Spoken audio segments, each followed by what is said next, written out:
ಇನ್ನು ಬೆಂಗಳೂರಿನ ಹೋಟೆಲ್ನಲ್ಲಿ ಬಿಜೆಪಿಯ ಶಿಕ್ಷಣ ಪ್ರಕೋಷ್ಠದ ವತಿಯಿಂದ ಶಿಕ್ಷಣದ ಸಮಸ್ಯೆಗಳ ಬಗ್ಗೆ ದುಂಡು ಮೇಜಿನ ಸಭೆ ನಡೆಯಿತು.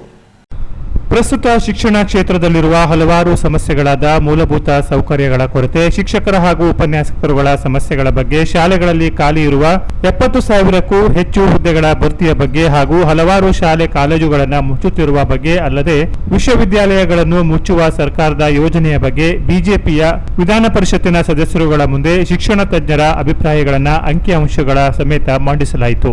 ಇದಕ್ಕೆ ಪೂರಕವಾಗಿ ಸ್ಪಂದಿಸಿದ ಹಾಗೂ ಅನೇಕ ವಿಷಯಗಳ ಬಗ್ಗೆ ಮಾಹಿತಿಯನ್ನ ಪಡೆದುಕೊಂಡ ಶಾಸಕರುಗಳು ಈ ಬಗ್ಗೆ ಸದನದಲ್ಲಿ ಈಗಾಗಲೇ ಚರ್ಚೆ ನಡೆದಿದೆ. ಮುಂದಿನ ದಿನಗಳಲ್ಲಿ ಇನ್ನೂ ಹೆಚ್ಚಿನ ಚರ್ಚೆಯನ್ನ ನಡೆಸಿ ಸರ್ಕಾರದ ಮೇಲೆ ಒತ್ತಡ ಹೇರುವುದಲ್ಲದೆ ರಾಜ್ಯಾದ್ಯಂತ ಜನರಲ್ಲಿ ಹಾಗೂ ಸಂಘಟನೆಗಳಲ್ಲಿ ಜಾಗೃತಿ ಮೂಡಿಸಿ ಇದರ ವಿರುದ್ಧ ಪ್ರತಿಭಟನೆ ಮಾಡುವುದರ ಮೂಲಕ ಸರ್ಕಾರಕ್ಕೆ ಬಿಸಿ ಮುಟ್ಟುವ ಕೆಲಸ ಆಗಬೇಕಾಗಿದೆ ಎಂಬ ಅಭಿಪ್ರಾಯಕ್ಕೆ ಬರಲಾಯಿತು.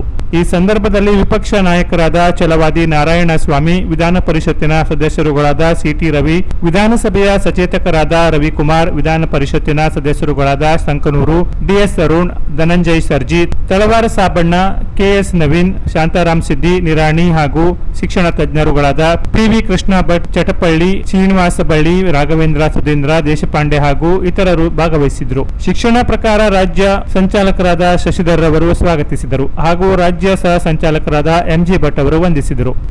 Canara plus news, Kumta.